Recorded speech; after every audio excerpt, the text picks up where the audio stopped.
Hello, hello, hello. Good morning, good morning, good morning.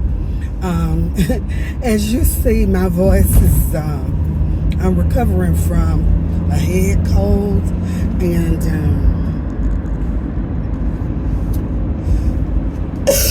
on yesterday, I had to take my father to the VA, to the mental health clinic.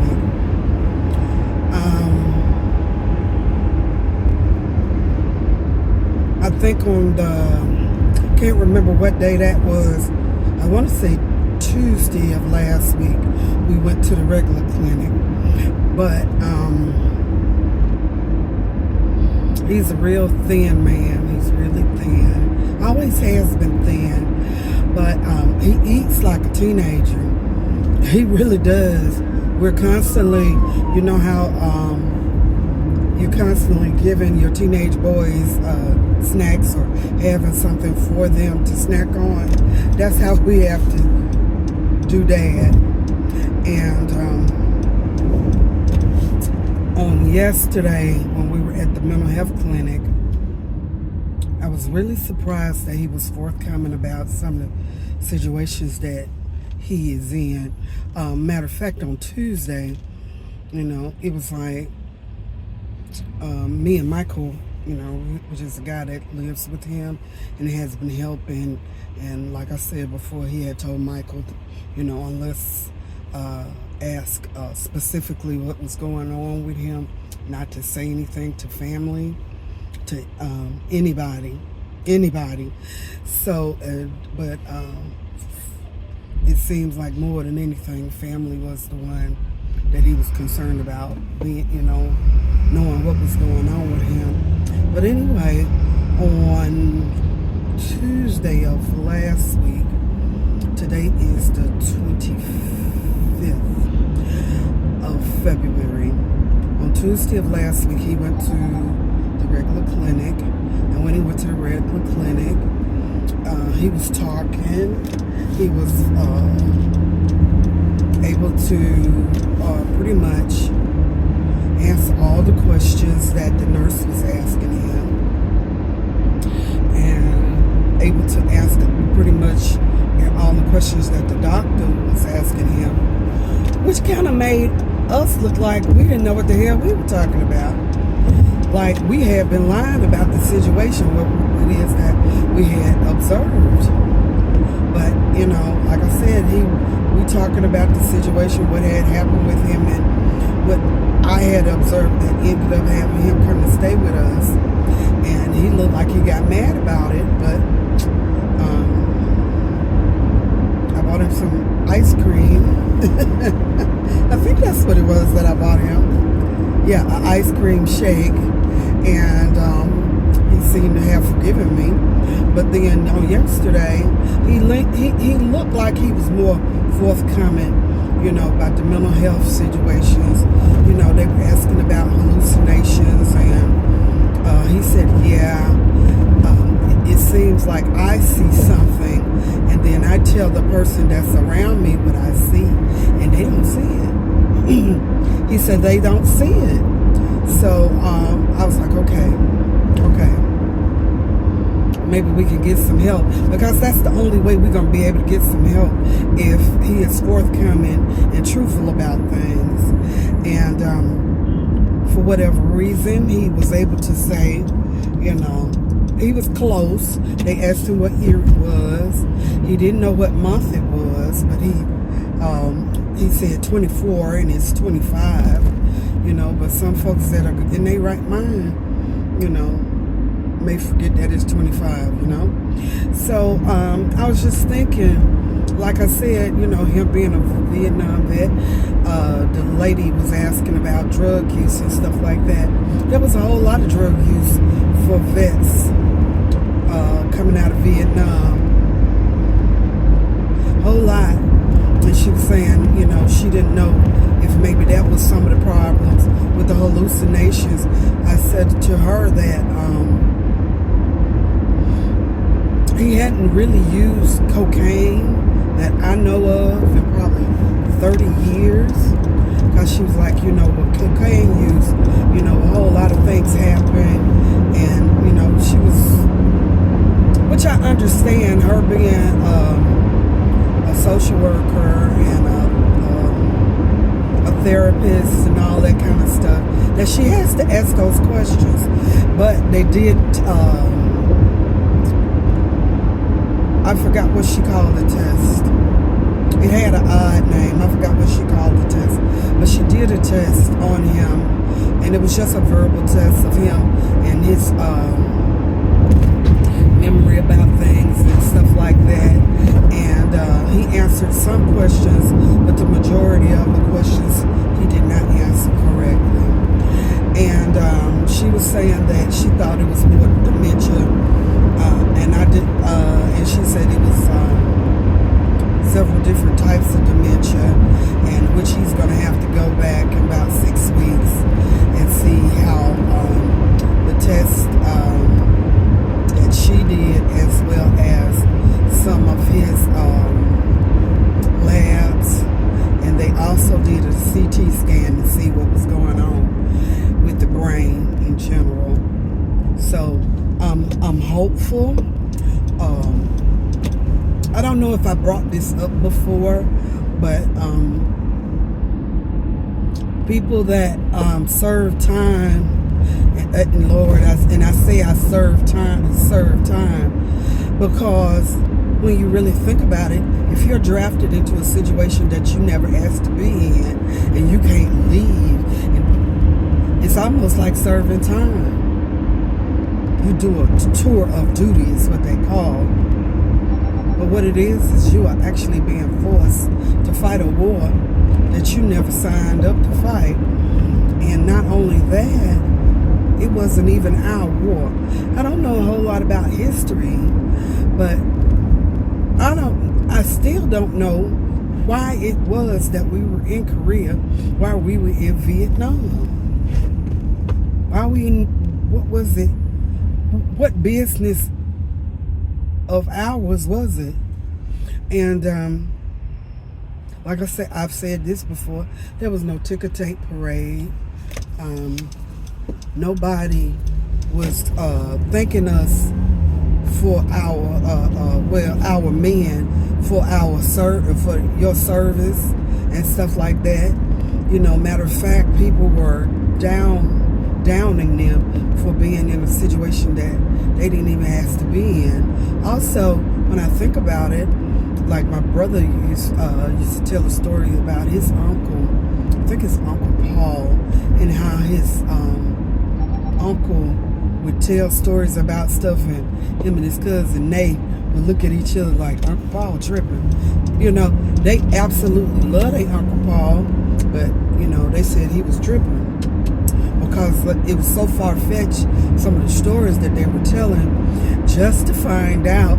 I can't remember, I think it was at Nay's house, and they saw a delivery person or a service person or whatever came into the house, and they saw a picture of Paul, and they said, hey man, you know this guy? And they said, yeah, that's my uncle. And the person said, hey, he saved my life. He saved our lives. They came in, and we were in a situation, and they came in and they did what they needed to do to bring us up out of there. So if nothing else, they were there for their own. They were fighting a war that they never asked to be in, but they were fighting and bringing back their own home. And also, some of the stories that I remember Benny talking about, his uncle saying that there were things that existed, and they sound really far-fetched that these things existed. Most people would say that people were crazy that said that these things existed, and it's aliens. Now with the camera phones and everything, there's no denying that there are entities out there. So imagine you being part of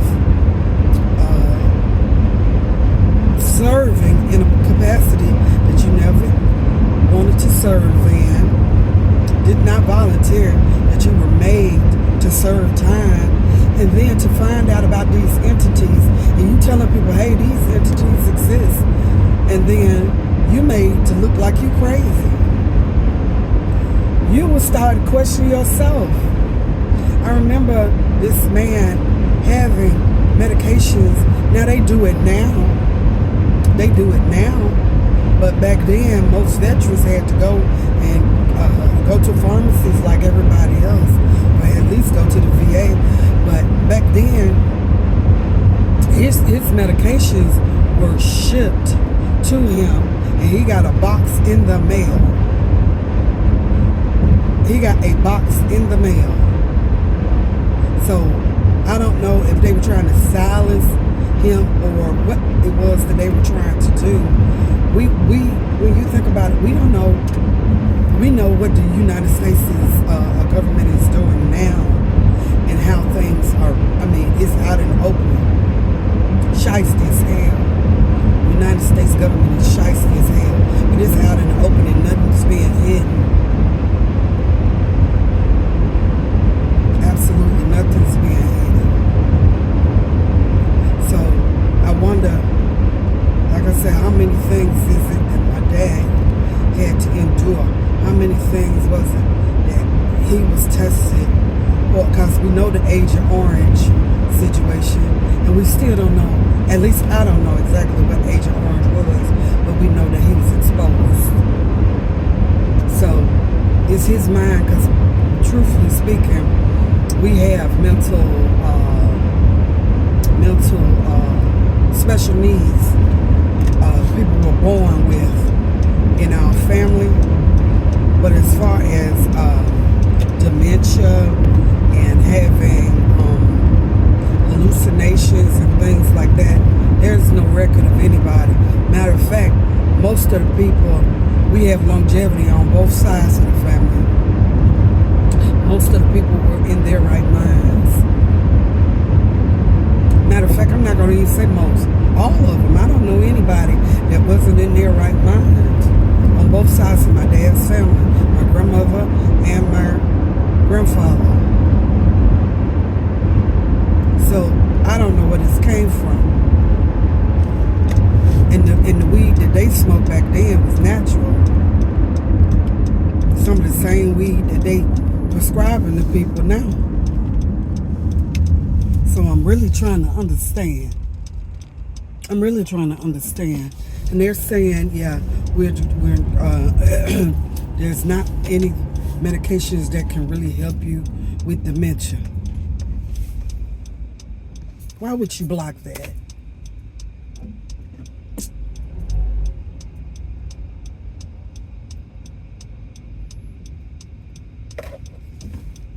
And you still moving up.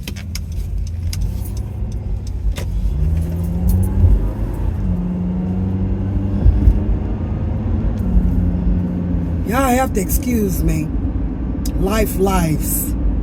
People are so silly. Block the intersection where I need to turn. It's still looking at me like, what do you want me to do? And when the man in front of her starts moving up, she started moving up too. Anyway, like I said, y'all, I'm done with that. I'm done with that for a little while. I'm just going to talk about my experiences with this situation. Believe you me, you know, people like, why are you doing certain things? It's therapeutic for me. Hello, goodbye.